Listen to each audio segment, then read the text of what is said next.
you will need two pieces, one for the inner and one for the outer layer. And you will need a cord which will go inside, and you will also need a sewing thread, which I have picked this one, which will go with both colors when stitched. The shape is a rectangle and already includes the seam allowance, 1 centimeter along the long edges. On the short edge where the loop is also 1 centimeter. And on the other side, I like to stitch 2 centimeter seam allowance, which will give you allowance in case you need to adapt the widths or the length of the crayon roll.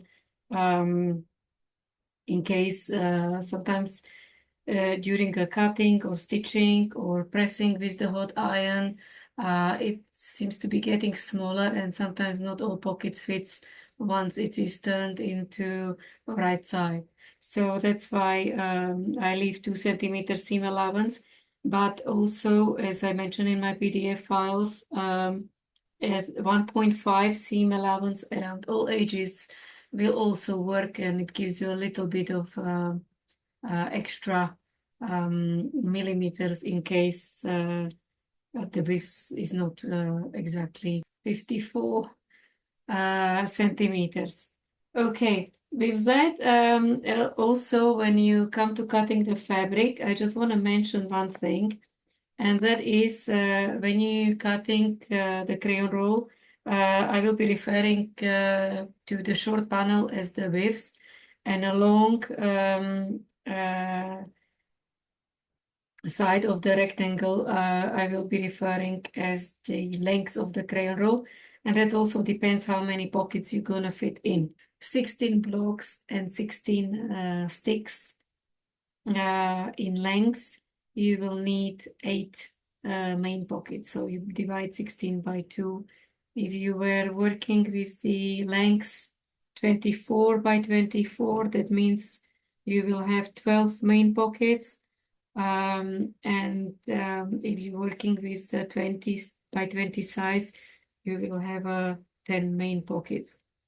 When you are cutting the fabric, I wanted to mention that you need more stretchiness in length and less in a width. You don't want to cut a crayon roll other way around.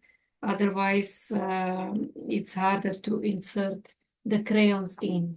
What I mean is that when you purchase the fabric, it usually has the selvage edge on both sides of the fabric, and it determines your fabric width.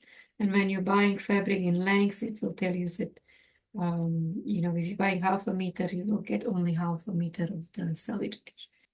If you don't have the selvage edges, because you're using already scraps or recycled fabric for whatever reason, you can test the fabric on a straight grain line, that whether it's stretchy in this way or this way, and in this way it doesn't give much elasticity.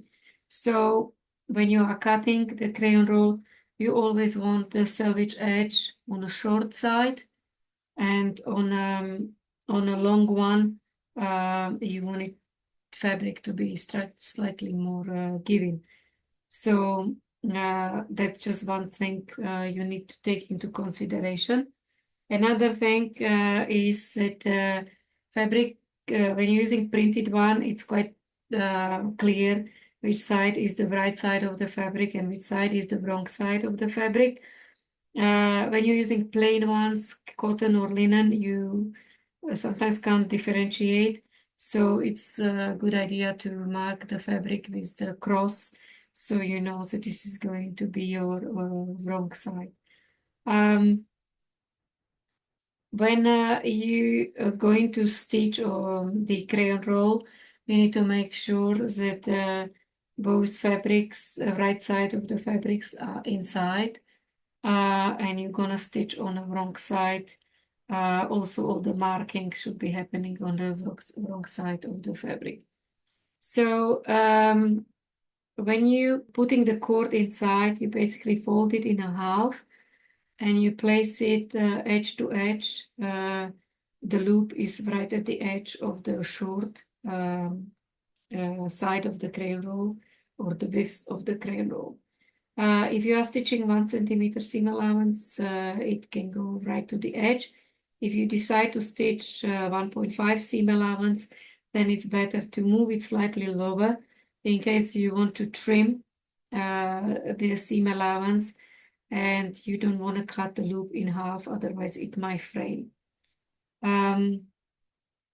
So placing two fabrics, 2 layers of fabrics together, you can also decide whether you want to mark the seam allowance before you stitch it, or you want to use your sewing machine as a guideline. When you're marking the lines on fabric, you definitely achieve more precision. But so I'm actually going to show you how to do it. I like to use the quilting ruler, or you can get also some other rulers I use in a dressmaking when you already have the seam allowance on them. But even ordinary ruler or tape measure, when you go around the edges, you place 1 centimeter or 1.5 and you go around and then you join the lines. It also works well if you don't have it. With this one, I find it useful because you can place the edge of the fabric on a line and just draw the lines directly. As my top layer is slightly shorter, I'm going to use the canvas underneath as the seam allowance guide. So I'm going to mark 1 centimeter from the raw edges of the canvas, not from the raw edge of the fabric, before I pin it. The reason is that if you have a pin, it's harder to draw the lines. I'm going to mark 1 centimeter along both edges and the short edge where the cord is going to be. Actually, this is the edge of, as I mentioned earlier, I like to use the marker pen rather than a chalk. Otherwise, the lines are not as visible. And also, it actually can add 2 millimeters to your lines. Around the edges should be okay. You can sharpen it by opening the scissors and then making the edges sharper. Otherwise, it's better to use the marker pen. So, draw it all the way around.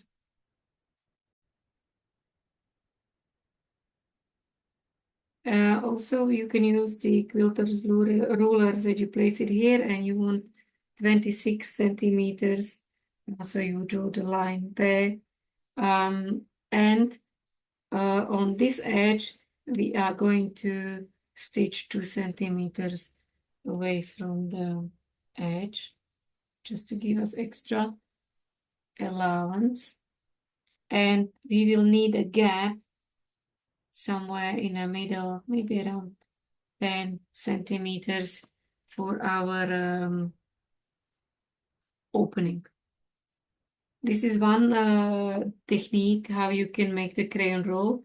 Otherwise, you can use 1.5 centimeters around the edges, or you can stitch only around 3 and leave this side completely open to do it at the end, or as I used it before, when you can use the self edge from the fabric, or the bias cut tape to finish one end, and then this end is finished with the cord inside the seam. So that will just give you extra to play around even after you've done all the crayon roll. So with this one, when you will be stitching from the opening point all the way around the corners and coming back to another opening point. You can stitch on either side where you basically mark, and before you stitch, so the fabric is not moving around, pin it in place.